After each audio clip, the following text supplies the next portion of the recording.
If you're a real estate agent and you're tired of cold calling, door knocking, and spending money on ads, then subscribe to this podcast. We discuss leveraging the power of YouTube for your real estate business and how these strategies earned us over $1 million in GCI our first year in real estate. My name is Levi Lascsak and my partner is Travis Plumb. Let's get started. Well, this is YouTube for real estate, so welcome this morning, and we are talking about the art of brand building on YouTube and beyond is what we're discussing today. So building a brand. Now, this is something that, is interesting because less than 2 years ago, we had zero brand, zero recognition, not in real estate. Nobody knew who we were. That was it, period. And now with the number one YouTube channel in Dallas, fastest growing, most subscribers, most views, and as far as I know, most volume, we have a significant brand. I will say to the point to where I've been recognized at least 8 times around town. Interestingly enough, even in the airport, it was funny because the other day I was in the TSA line and somebody started tugging on my shirt or on my sleeve, and I looked down and it was this 4 foot, like this 80-year-old 4 foot woman, cute as can be, and just said, she was like, are you the YouTube real estate guy? And I said, yeah, I am. And she's like, okay, I love your videos, and then just walked on. And it was just funny to see that, because that's happened in coffee shops around town, walking into my building. And it's funny because people just they point, they like stop and say, hey, aren't you I was at the restaurant the other day ordering, and there was 2 sections, or like 2 registers, not that I eat fast food, but I was at this one of my favorite Indian restaurants, but they got 2 registers so they can filter people through. It's kind of a busy place, but I was up at one, and the guy next to me was ordering, and he's like, hey, and I looked over and he goes, aren't you that YouTube real estate guy? And I said, yeah, we were in Bishop Arts the other day, walked into a store, and the guy working there was like, hey, love your videos, man. That's why I moved to Dallas. I said, well, did you give us a call? And he said, no, I'm renting right now, but definitely whenever I'm ready to buy, I'm going to give you a call. So, it's just interesting to encounter that, because, people ask all the time, well, do you just focus on relocation, or are you just working with out of town? And that's not the case. Now, I think in the beginning, the way we've positioned the channel does favor more of a relocation market, and attracts that type of client, which in our opinion is one of the absolute best clients to work with, because they're not trouble. They're not trouble at all. A relocation client to me is absolutely one of our favorite clients, because you're not competing with 8 other agents, and 4 of them are their family members, because if somebody coming from California, New York, or Illinois is looking in Dallas, guess what? They don't know a Dallas real estate agent. That's why I like to say we capture people in the research phase before they've even decided to hire a real estate agent, which is why this is just as important, I believe, for mortgage brokers to be on the forefront of this as well, especially with the content we make, because we capture people in the research phase. Mortgage brokers will make content about mortgages all day long and wonder why they don't get a lot of business. And my answer is always, well, if somebody's researching that information, they're probably already under contract with somebody else, which means, something's gone wrong, possibly during their transaction. Then they get interested in the title process, the escrow process, and, all those things that most mortgage brokers will educate on. Well, we're capturing people in the research phase before they've made that decision. But again, 2 years ago, or I would say 2.5 years, because I started my journey of research and building the content before launching the channel. We launched the channel December 5th of 2020. And, I built up to that by researching and understanding, building out a plan. And as I've always said, if you treat YouTube like a hobby, it'll pay you like a hobby. If you treat it like a business, it'll pay you like a business. So from that standpoint, I wanted to say, all right, well, what's the fastest way we could build a brand and get recognition, because that is what's going to attract clients. The whole goal of this was to attract clients, because for those that don't know my backstory, my previous business stopped whenever the world shut down in 2020. When the world shut down, my business was one of those that shut down with it. And I was 41 years old, and I was asking myself, how do I start over without starting over? How did I get myself in this position? Where did I go wrong? Because that's where I felt I had gone wrong. And I've had 3 major setbacks in my life that literally took me to zero, to square one. And this was the third one at 41 years old, which was really the most painful and devastating to me, because I thought I was just hitting full stride on my financial services business, where working with teachers on retirement planning at schools was very, very lucrative for me. And I was having a good time, and I was traveling the world. I worked a teacher's schedule, but I made 5 times the amount of any teacher. And, so I traveled more than I'd ever traveled before. So I was in full stride. I was really everything. 2019 was my best financial year. 2020, the first quarter, was my best financial quarter ever. And then April of 2020, it just completely stops, just comes to a screeching halt. And so, I had to ask myself very, very tough questions, which is, how did I end up here again? Where did I go wrong? How do I start over without starting over? And then how am I going to, get into something that will bring business sooner rather than later? Because I understand any business that you're going to start or build, whether it's real estate, mortgages, title, financial advisor, plumber, electrician, you have to have customers. You have to have lead generation. And that's going to come with a brand. And when you're building a brand, the thing is that the brand can be any size, and it can be the size of what you need it to be to fuel your business. And so that's something that you always want to keep in mind as well, which is what I believe is the beauty of YouTube, is for the fact that you can really build it as big or as small as you want to. We've worked with people that are saying, hey, I just want to do 1 video a week. I'm building my business a different way. This is something I want to supplement. And so once it takes hold and takes steam, then that's what I'll focus on. Or if I get an extra client or 2 per month, that's okay with me. And that's what they want to do, because we've always recommended that, and said that, 1 video a week, you're definitely going to grow a lot slower than focusing on 2 or 3 videos a week. For me, I wanted to grow as fast as possible, because I did not want to wait around. And plus, I wanted to have a single focus on one thing, go all in, go deep as possible. And then I knew I could always expand from there. But I knew that if I picked one area, went all in, went deep, as deep as possible, then that would be better than trying to cover 5 different areas at the same time. Because what I believe is you end up spending 20% of your effort across 5 different categories or lead generation strategies or something. You never really focus in on one, and you never really master one.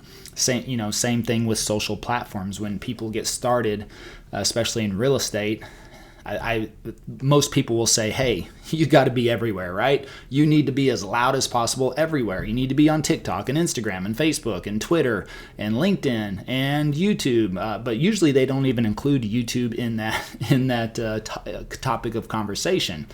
And so somebody's like, okay, well, let me start my Twitter account, my LinkedIn account, and my Facebook account, my business account, and my Instagram. And they're starting from scratch. And then they're doing that on 5 different platforms. And then they're trying to keep up, I just don't see a lot of success of somebody coming out and building a brand across 5 different platforms at one single time, because it does take work, it does take effort, and focusing on one in itself is a lot. So that the brand is really what it comes down to is, are you the go-to person in your category for what you're trying to accomplish or help others with, accomplishing their goals. And so for us, it was Dallas. We knew that, okay, Dallas is one of the most competitive markets in real estate, period. It's one of the most competitive markets in anything you do, no matter what it is. So there's big brands here, big brokerages, people that have been in the business for 5, 10, 15, 30, 40 years. I mean, one of our friends, Cliff Freeman, been in the business for like 40 years, well established, very well established. And it's like, okay, so how am I just going to come in and compete with those people? How am I going to do that? So I had to look for the gap in the market, first of all, again, but I knew if I wanted to grow something quickly and with the least amount of money, I knew that would be through social, period. So, in this day and age, if you want to grow a brand quickly with the least amount of money, I do believe social media is the way you're going to do that. But which platform? That's what you're going to have to choose. I believe YouTube is the best one to do that, but you have to determine if that's going to be the platform for you. I was just talking on a call this morning with a brand new agent, and I asked them, are you a people person? Are you a reader or writer? Are you a phone call person, or are you a video person? And they said, absolutely not a video person. That was the first thing they said to me. So it's like, okay, well, if you're not a video person and I try to cram YouTube down their throat, they're not going to be very successful building brand very quickly. But they did say they were a people person. So a people person, okay, so you don't mind networking, meeting people, doing those types of things. And they said, not at all. So if that's the case, well, then we got into open houses. I mean, you can start to build that brand. Now, a brand doesn't have to mean, you want it to be with people looking for real estate, but you can build a brand within a community, a neighborhood, with other real estate agents. I mean, if you start hosting the absolute best open houses that you've ever seen. I mean, think about when you go to an open house. Pretty much cookie cutter, pretty much the same, nothing out of the ordinary. But what if you were that people person, you want to meet people, and you started hosting the absolute best open houses in your market? That's something that you can build a brand around. And I think there's a huge gap in the market for that versus just running the same old cookie cutter open house. But for us, number one, I looked onto YouTube when it was my last choice. The thing is that people say Facebook, Instagram, TikTok, whenever I was starting, especially TikTok, because every agent was waking up to 20,000 followers overnight. And I was like, well, I didn't really see a good fit for me, because what I saw was a lot of seasoned agents telling their stories, their experiences, teaching people about escrow and title and all these tips and tricks and things like that. And I hadn't done it. I hadn't sold a house. So I hadn't been, I've been through on the investment side of a transaction as an investor, but as the agent going through that, I hadn't helped somebody through a transaction. So it just didn't feel right to me I could easily read all of that stuff or look at somebody's video and I could regurgitate that, but it didn't feel like that would be authentic to me. Allow me to take a quick break to remind you that we have very important links in the description below. If you want the full story of how we closed over $1 million in commissions our first year and over $2.3 million in commissions our second year, check out the first link. Also, you have the link to our #1 Amazon best-selling book, Passive Prospecting. Last, if you enjoy this podcast and you're a giving person, leave a 5-star review, please. Now back to the episode. So once I started to dig around and find YouTube, and I started to understand that YouTube was a search engine, not a social media platform, well, then I was like, well, this solves the problem of me having a reluctance to be on social media anyways, because I always joke around that I'm at that 40-year-old age range and above, which we have that love-hate relationship with social media. We didn't grow up with it. It wasn't there in high school. Wasn't there in college. It came around in our late 20s, early 30s when it started to really gain traction. And we just felt like it was people bragging and posting their lunch and silly cat videos, so we didn't see the utility aspect of it. We looked at it from a consumer side, not a producer side.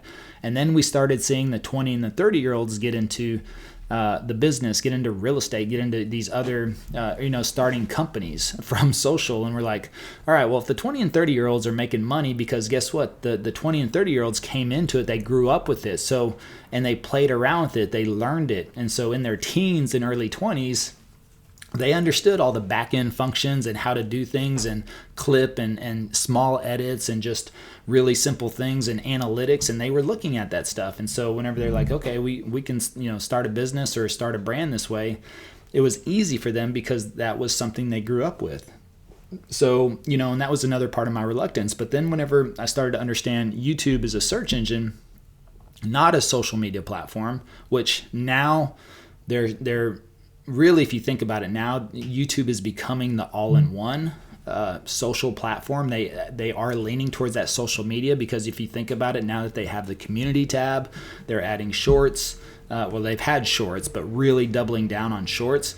They're trying to take over as I think the dominant platform for all things social and video, long form and short form.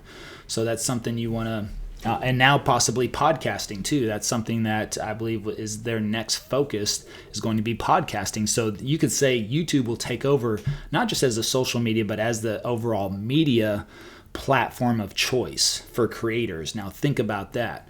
So where do you want to have a brand at? Where do you want to build a brand? Where do you want to get that recognition? Well, the thing is that that's the other aspect of this, is I don't know a faster way, especially using ourselves as an example, that you can establish a brand other than through video. Video is just the quickest and fastest way for people to get to know you, to learn from you, to see your personality, to see you, how you work, how well do you explain things, are you able to articulate the message you're trying to get across to them. And it's a shortcut, it's an absolute shortcut.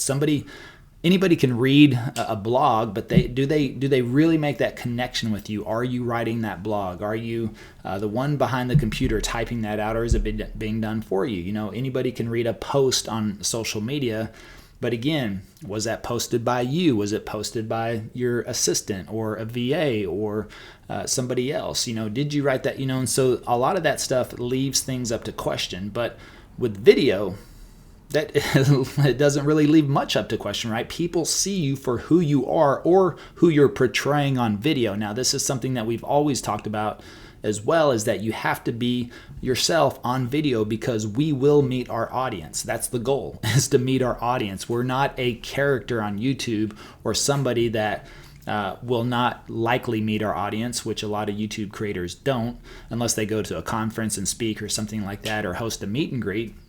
But again, that's a very short window of time. So that if they're a character on YouTube, they might be a character at a meet and greet or something like that if they were to do it. But as agents, real estate agents, our goal is to meet our audience, to work with people, to interact with them, to have phone calls and text messages and emails, and show them around and get to know them and build, deepen that relationship. Now, the video builds the relationship for you.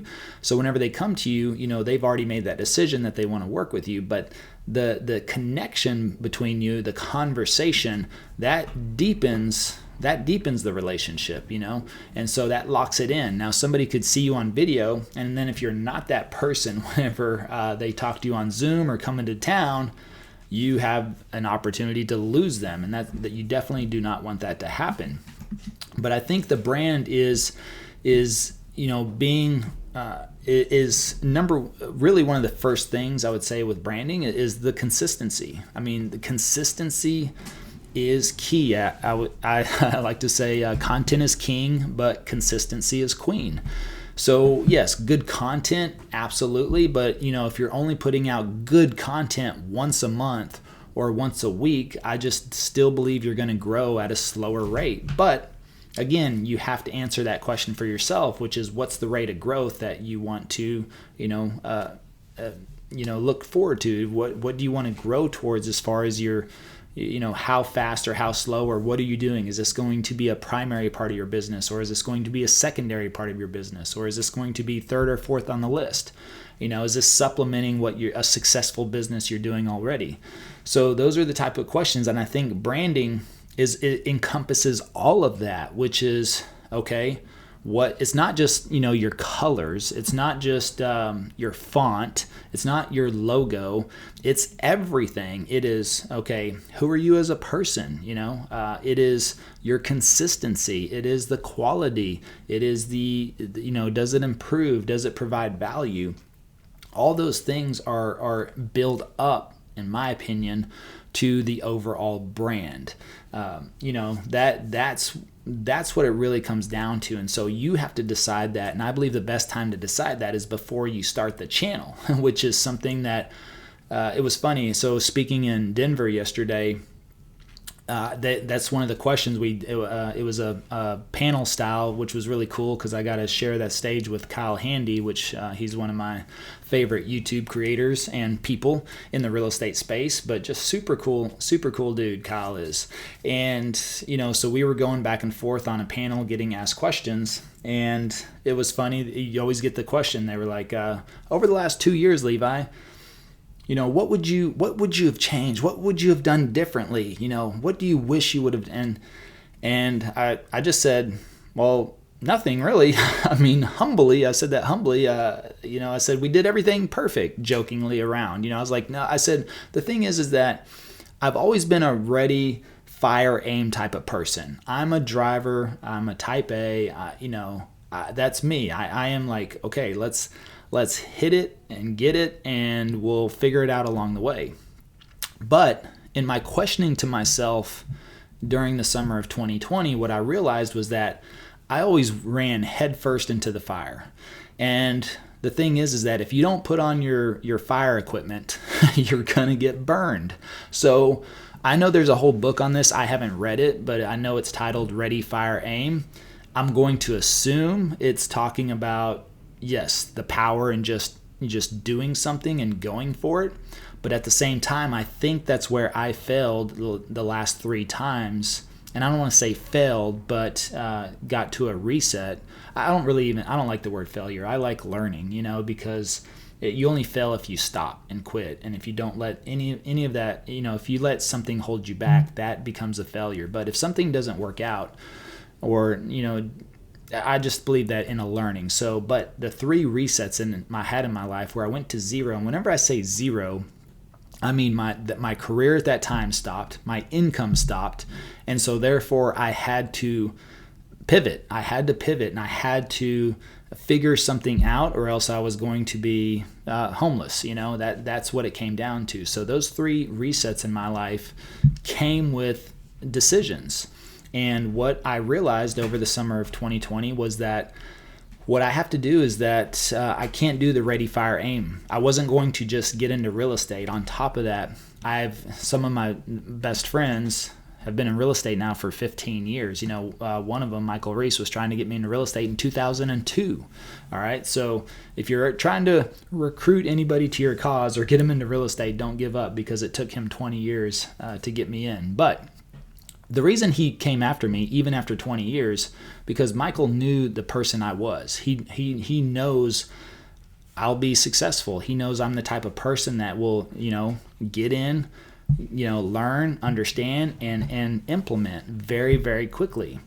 And that has always worked in my favor to shoot out of the gates and find success sooner rather than later. But it didn't serve me well in sustaining and also putting the right people and processes and systems in place to be able to scale myself accordingly. And that's where I realized was the big issue. Was I was a ready, fire, aim instead of a ready, aim, fire type of person. And I wasn't going to make that mistake again. On top of that, I was the type of person that felt if I want it done right, I'm the one that's got to get it done. I think a lot of type A's and drivers, those types of personalities, fall in that category where they're just, and I think it's hard for them to let go of responsibility or delegate tasks because they feel like, I've got to do it all myself because it has to be done correctly. And that's just not the case. And so that's something else I realized, was that I'm not going to get into that issue again. I'm not going to fall into that trap. I'm not going to say it's all dependent upon me. I need to find the best people possible to help me implement a strategy. But also, I need to have a plan. I need to have a business plan. I used to kind of I always brushed off. That's the thing with the ready, fire, aim mentality, is you brush off a business plan because you're like, I don't need to map this out and put it on paper. I'm just going to go for it. I'm going to go after it. I'm just going to do it. I'm just going to make video. Well, yeah, you can make video, but for those that have done that, they're probably finding out that it's not getting any views, any growth, any traction, no calls. And they're wondering, well, I'm doing video. What's the deal? Well, no, you got to stop. You have to learn. There's a process. There's things that go on behind the scenes. So if that's the case, then then you have to take a little time to study it. And so that was the two biggest pieces for me. Was number one, I'm going to build out a business plan. Yes, a business plan for YouTube. And, again, if you treat YouTube like a hobby, it'll pay you like a hobby. If you treat YouTube like a business, it can pay you like a business. So I took time to sit instead of just getting into real estate and saying, okay, I'm in real estate now. Now what? We'll figure it out. Okay, what? I should make calls? Okay, I'll make calls. What? I should send out some posts? Okay, I'll send out postcards. What? I should be on Facebook? Okay, let me start that Facebook account. Nope, I didn't do that. I said, all right, I'm going to stop this time before I get into real estate. And if this is the direction I'm going, which I really did not want to go in that direction, because I was terrified. I mean, I was like, I've been successful. Yes, I've had my resets, but now starting over again, getting into real estate, I knew the high failure rate in real estate. And that's with any small business, but real estate in particular, because it's a lot. Plus, it was 2020, even though we were pretty free here in Texas, things were still on the questioning side of, who is somebody having an event? Do you go out and meet people? Do you shake hands? Are you allowed to shake hands? All that stuff was still kind of hanging in the balance. So I was like, all right, well, I know I don't want to be the phone call person, and I don't want to do that. And also trying to build my brand one by one, or going out and shaking hands and kissing babies, is going to take forever. It's going to take that person that's been there in the game for the last 15 years. That's what it could take me. So I knew I needed to fast track that to build a brand to where, people would be drawn to us. So those are the questions that I had to ask myself, think about, and say, okay, if I build out a business plan before I get started, then also it's not necessarily the how, but the who. Who can I get to start helping me in this process and start, so I don't have to do everything. Well, the first thing I knew was that I was not going to edit because editing is not, I knew it wasn't the best use of my time. Number two, I wasn't interested in it. And if you're not interested in something, and I love this quote by Gary Vee, which Gary Vee said, you're not lazy, you're just not interested in what you're doing. Because if you're interested in what you're doing, you don't need motivation. You don't need somebody to tell you to go do it. You do it because you're interested. You're a part of the process. You love the process. It's something that you want to focus on. So those types of things you have to think about. Editing, I knew I wasn't interested in it, and I knew it's difficult. Could I learn it? Sure, but I would be forcing myself to do something that I have no interest in, and plus would probably be very frustrating. If that's the case, I run the risk of quitting before I really, really can see success. So I knew I wasn't going to edit.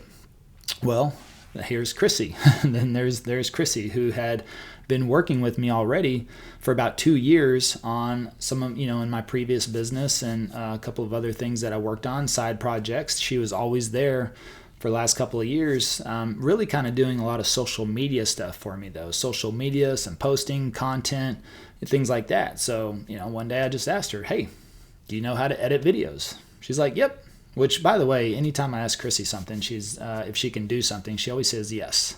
So I'm not really sure where her skills end, but she can do it all. So I was like, hey, can you edit videos? She's like, oh yeah, I can do that. I was like, all right, well, cool. Well, I got that handled, but I had to understand the SEO and the optimization and how to make that all work.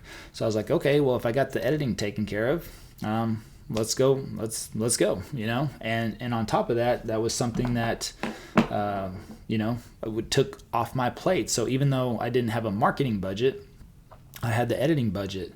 But also that is something that, having that person in place to do that was big for me, because that allowed me to focus and work on the content side of it. So I just took time to research and build out my whole business plan as far as, okay, I knew what I wanted to film for the first 2 to 3 months. And I had that written out. I had it all mapped out. So after filming for a week's worth of content or 2 weeks worth of content, I wasn't sitting there on my thumbs going, well, what am I going to do next? Which this is something we address all the time, is people say, I'm worried about running out of content. Well, if you're worried about running out of content, it's probably because you're doing it day by day or week by week. Sit down, take an hour or two, and map it out for the next 2 months, the next 3 months. That's something that Kyle Handy said yesterday. What's funny, a lot of people don't know, is that Kyle is actually homeless. And I say homeless because he is building a house right now, but they sold their other house. And for the last, or at least the last couple of months, and I know it's going to be in at least 8 months, he's traveling the country in a Winnebago or whatever, travel, with his wife and kid and their dog, and they just travel around, and he can do that. Why? Because he's built a business, and also he batch records. And what he talks about, what he talked about was that he's like, I will make 40 videos at a time.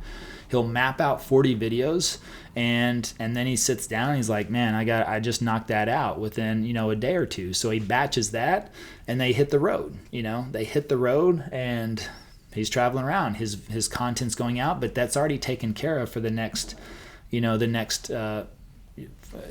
2 or 3 months, however long that's going to publish. So then he's only got to stop, 2 or 3 months later to batch out the next 40. But that's the other thing, is I said, we were talking, and I said, well, have you thought about highlighting your lifestyle right now, what you're doing? I mean, think about the amount of agents you could attract by actually, and I said, you should be the homeless real estate agent. That would be funny, if your branding was the homeless real estate agent, because he's going to be traveling the country for the next 8 months while their house gets built.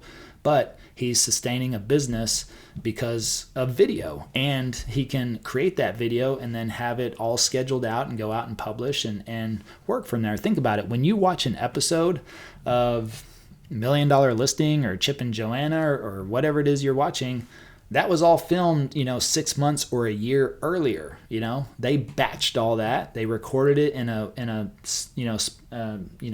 single segment of time, and it had to get edited, produced, put together, and then it gets scheduled to come out. Now, if it's on Netflix, it may come out all at one time, but $1 Million Listing is still on Bravo, so when that new season comes out, they still release it 1 week at a time. But again, that's what they're doing. That was all pre-recorded, 6 months or a year earlier, and it's done. They're already, you think about it, when you're watching that, the people on that show are already, it's like you're watching them last year. That's what it really is. So, and if you're trying to keep up with them that way, then guess what? They're always going to be a year ahead. So, it's something that you just have to work on your stuff and figure out what's going to work for you. But that's what I was talking with Kyle. I was like, man, not saying you would brand yourself as the homeless real estate agent, but maybe you joke around a little bit. But I said, why not make more content on the road? You're in different states, you're in different markets, meet different agents, collaborate, and, show that you're hanging out with the mountains in the background, with the ocean in the background, with you're in this state next, you're this state. I said that could be interesting to people because, now because he's doing that as well, he wants to take more of a national approach to his audience, as to where we're extremely niched down in Dallas, Texas, which we're good with, right? Because we've done 100 million this year, and that's a good business to have niche down. And if I tried to go to a national audience, I don't know if I could collect that the same in referral fees, but for somebody that wants to travel the country or take a little bit laid back approach, then maybe that works for them. Maybe they do 20 or 30 million in referral fees, 20 or 30 million in volume and make, 200,000-300,000 in referral fees. That could be that's a great living for a family, especially when they're homeless. So, I don't know, with gas prices these days, it could break them. But that's the thing, and that's something else Kyle and I talked about, which I love. I love just having conversation with Kyle, first of all. But the cool thing is he just said straight up yesterday, he's like, man, he goes, I love what you guys are doing. I'm not sure if I want to run that hard, And I was like, yeah, dude, I mean, I get it. And it's okay. That's perfectly fine. You have to do what's right for you and your business. And if you watch Kyle's videos, He is. He's like such a smooth talker. He's got like the perfect radio voice, I mean, and he's extremely relatable, and I think builds rapport. But that's who I would always take him to be, is kind of a more laid back. I mean, he's very smart, very good business person. But again, he's like, man, yeah, traveling, speaking, on the road, doing all that stuff. Although he could probably work it in. That's the thing. I mean, he could turn his traveling into just going to speaking events. But again, it does. What we're doing right now is coming with a lot of work, a lot of time, energy, and effort, and that's just something that we're kind of focused on right now. And that's where those are the questions you have to ask for yourself, and that, I believe, is all a part of your brand. It is who do you want to be? Are you want to be the steady Eddie, laid back, focused primarily on your family, and the business will come in, and you don't have to be the multi-millionaire, but the millionaire is fine. That's good. Hey, there's people that are that way. That's okay. So, but I also know that Kyle's not the person that's left yesterday and was like, oh man, I'm way behind. I'm sad and depressed, and this is, he's not that person. He's thinking, okay, probably the same thing what I do with him. I walk away from Kyle and I'm going, okay, what did I learn? What could I take away? What could I implement? What doesn't make sense for me and my brand, right? And so, and I know he does the same thing. So he's like, okay, I like what Levi's doing. Do I want to go that fast? Probably not. Is there some things I can incorporate? Yes. Is there some things I could do differently? Probably. Is there some things that I have no interest in doing? Yes. Okay. As long as you know who you are and the brand you are, I think that's what encompasses it. It's your speed. It's your cadence. It's your, effort that you put into it, as far as the volume, the quantity, the quality. All of that comes with, what your brand is and what do you want it to be. And I believe that's what really encompasses all of that. And so, those are the things that I had to understand first before. And so that's why I took time to research and build it out. And, the thing is that what a lot of people don't know is that from really whenever I started to work on the channel, and that was building out the business plan, researching, filming, then publishing the first video, then getting the first deal under contract. Now, we may have published the first video and got the first deal under contract in 90 days, but it was the 4 months before that of work, the research, the planning, the filming. So it was 7 months until we closed the first deal. And that's the other part of you that you have to answer that question, is how long are you willing to work on something and not get paid for it? How much do you believe in it? How much are you willing to put into that? Because no return for a period of time can be devastating, especially if you're in a place where you're not financially capable to handle that. So that's the other aspect, is you have to look at that and have to be realistic. Now, is there something you can supplement because video is your ultimate goal, or something that you really want to achieve, but you don't have the financial means to sustain yourself for 7 months? Well, then you need to figure out something in the interim, in the short term, that you can supplement that income. And even if it's a job, I believe YouTube is the best platform to transition out of a full-time job. Because, if I worked 40 hours a week and I worked Monday through Friday, 8 to 5, your number one asset, if you have a job right now, your number one asset is that income, number one. Number two, it should be the same income, so you know exactly what your income is going to be. And number three, it's a set schedule. Likely, most jobs have set schedules. And if you have a job that has a set schedule of 8 to 5, the last thing I would want to do is come home, eat dinner, hang out with the kids, and then try to make phone calls from 7 to 9 p.m., right? To me, that would be horrible. But from 7 to 9 p.m., could I make a video? Yeah. Could I make 2 videos? Sure. Could I possibly make 3 videos? Yeah. And and if I did that even just Monday through Thursday, and I made 2 videos a night, Monday through Thursday from 7 to 9 p.m. Maybe I'll research for 7 to 8, and then from 8 to 9, I recorded 2 videos. I would have 10 videos a week. Well, I only need to publish, let's say, 3 videos a week. Well, guess what? Now I've got 3 weeks worth of content in 1 week. Great. Now I start to publish once I have a solid month's worth of content. Then I start to publish. Well, I'm still going back to my job. I have a set income. I have a set schedule. Those are my 2 biggest assets, because what most people will do is they'll use that asset as an excuse, and they'll say, well, I have a job. I don't have time. I'm just too tired. Well, get up, get your butt in shape, eat right, and you'll have energy. I mean, it is literally now that I'm on this new protocol, and by the way, next week I want to talk about this. I know it's not necessarily about YouTube, but I think it plays into it. It's the foundation of YouTube, and why we're able to do what we're doing is health. If you don't have your health, it's hard to enjoy your wealth, and you definitely won't have any wealth if you don't have your health. So it's very important. But now it's like I have to force myself to go to bed at night, just because, especially with the new supplements and protocol I'm on with working with Gary Brecka. I mean, it's crazy.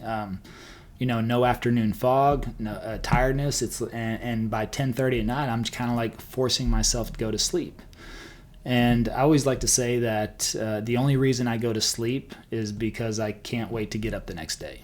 And that's something, whenever you're working towards something that you want to do, I think that's the way you feel. That's the way I feel. The only reason I go to sleep is because I can't wait to get up the next day. It's like I'm just itching at another day. One of my favorite things is work out in the morning, have a cup of coffee, and I know that it's about to be game on, no matter what.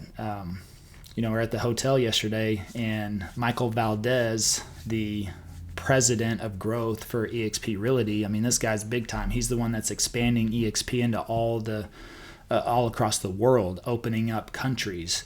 He's a beast. He's 56 years old and looks great. It was amazing, but every conference, he's at the gym at 5:30 whenever I'm in the gym. And we've built a good, friendship and relationship based on that, because guess what? We're usually the 2 main guys in there working out. And he's 56 and he looks great. And I'm like and I told him yesterday, I was like, man, I'm just trying to be like you, Michael. But the thing is that, at his age, great shape, working out, eating right. He was showing me his test. He just did his whole test, and he's like, biologically, he said he's 46. And I was like, damn. He's 10 years younger biologically. Whenever I ran my test, I was 5 years younger biologically, at least on paper, because of all my results. So I'll take that, and that's the deal. So, it's working towards that. You have to, and we are trying to go hard right now. I'm not going to shy away from that at all. We're trying to expand and grow as quickly as possible. The world is very uncertain right now. There's a lot of things happening. No matter what you believe in, man, it's just things are up, things are down, things are sideways. We're right in the middle of, there's all these midterm elections right now. It's just interesting to see, and there's a lot of things that are happening, and so I want to make sure that we build quickly and fastly, correctly, but at the same time, you can do that. You can build correctly and quickly, but you got to have the right people in place, And Chrissy, who's up here now with me, has been there by my side for the last 4 years, and has been a huge role for the last 2 years. She's been the main character, from the start of this channel. She was there with me before even Travis came into the picture. And, so she's seen what we've gone to. I was just thinking the other day about what I've put her through over the last 2 years, which is everything. She started out as the editor, and then the social media. I mean, she's done absolutely every single different thing in our business. And now, we have to move her to where we feel like is the best position for her, and then also support her with the right people in place. And that's the other aspect of it. A question the other day I had with her and our ops manager, which was, do you feel like do we have the right people in place to support you on what you need to do? At least they told me yes. So I'm like, okay, that's good. So if they have the right team in place to support them, then I know they're going to be in the best position to support me and with the overall vision and goal that I have for where this is going. And so that's what you need. You need a solid plan. And I'm not talking about analysis paralysis. This is not overcomplicated and overthink it. It's study, learn, understand, and then you implement. Study, learn, understand, implement. I just made that up. That's pretty good though. I like that. So the thing is that that's what you have to do. And then once you implement, start putting the right people in place as soon as possible. Sean Cannell told me this, was that he was like, Levi, you need to hire before you're ready. And the thing is somebody will look at somebody and say, man, that's a $50,000 position. Well, okay, all right, but that's not $50,000 at once. That's a $60,000. Okay, well, $60,000 salary is $5,000 a month. All right, well, what I got to do is I got to make sure I make at least $5,000 to cover this person, and that they're doing the activity and a task that are well earning over $5,000. But will I get there in the first month or two? Well, maybe not. Maybe they have to build up to that. But, that's where you have to invest in people, because that will expand you. But even if it takes you from, if you're at 60,000 profit, I would hire somebody, Now, is that two people at 30K or one person at 60? I believe you'll probably get more out of one person at 60 because there'll be more experience, higher quality, better candidate for you. But, the thing is that if you've got that profit and you bring yourself down to zero profit, but you implemented another person, I believe you'll make that back sooner rather than later, very quickly. And we've brought on more staff, more people than we ever have before, and we're expanding and growing. And guess what? Because those people are there, they're able to expand our brand and our reach, and that expands our income. And so we're able to do that. We're able to grow some more. So I think all of those play into the factors of your brand. And so I think the brand really comes into play whenever you're planning things out and getting established in the beginning, or if you're already in business and you want to shift. Those are the types of questions you have to answer for yourself. So, all right. Well, Chrissy, anything you'd like to throw in there? Anything you thought I might have missed, or you'd like to add? Yeah. I feel like overall you really hit a lot of the points that I would have probably talked about. But I would just say this: a lot of people, especially when I get into meetings with our video editing clients, questions about branding come out a lot, and it usually revolves around design, which I think is very interesting, because I think that that's kind of the mentality, is that when you think branding, you're like, okay, I need consistent colors, I need consistent overall look of my channel, I need consistency on my website, I need consistency is the word that I hear a lot. Well, it has really more to do with communication, consistency of communication. What are your colors communicating? What are your graphics communicating? What are you communicating when you're sitting there and telling people your spiel about what is your unique value add in your area? You really have to think about those questions before you launch your videos, before you start going, because if you jump into it just thinking, okay, I'm going to put videos out, then that's going to be the end goal for you, is that you're going to put videos out. That doesn't necessarily mean that they're going to be successful. If you have a vision for what your videos are going to do for people, and what your videos, your brand, your colors, your website, that the fact that you're consistent, what is that going to do for the person on the end? The end user should be what you have in mind for that. And if you do that, your brand will kind of naturally flourish and come to light, and everything about your brand will probably come out kind of naturally. And that's what I find. Again, we give you the model, we give you a lot of things in the course to help you create this channel. Being 100% everything that we do, you're likely going to miss that unique value add that you have as a person. Your inner brand is not going to come out if all you do is just follow the roadmap. It may not take you where you want to go. So think very, very carefully about where you want to go, what you want to communicate, because at the end of the day, brand is about what you're communicating and what you're delivering to your client. And if you have those things in mind ahead of time, all that other stuff is going to come naturally. Great summary, great additional points. I think that's amazing. So we're kind of at the top of the hour. I do have a hard stop because I do have a call. Normally we do these on Tuesdays, but with the traveling and everything, just had to readjust. And here's the other part of your brand, right? Which is, I mentioned consistency. That's the thing, is that based on what's going on, then do you adjust whenever things come up? So if you're traveling or something, family related comes up, and video or publishing is part of your brand, you don't negotiate that stuff. You don't negotiate on your brand. Your brand is you. It is what people are going to see of you. And so I don't just say, well, I'm traveling on Tuesday, therefore I'm not going to do our Clubhouse / podcast episode. Nope. I say, where do we fit it in? How do we make up for that? Okay, Wednesday, this time, yes, that's what we're doing, because that's part of it. Not only to provide value to you, those are you that are listening right now, which we very much appreciate, but to provide value to our community, for the people that have trusted us in helping them grow their YouTube channels, and also with the video editing, all of that stuff. We want to be here every single week regardless. If we have to adjust, we're going to adjust. We're not going to just say, well, I'm traveling that day or something came up, therefore we'll just cancel it. That's it. That's not going to happen. So we're doubling up. We'll still have the live on YouTube later this afternoon, and again, we attract a different audience on there. So that's part of it, and that's part of the consistency as well. Whenever things come up, challenges get in the way, travel, life, family, do you compromise?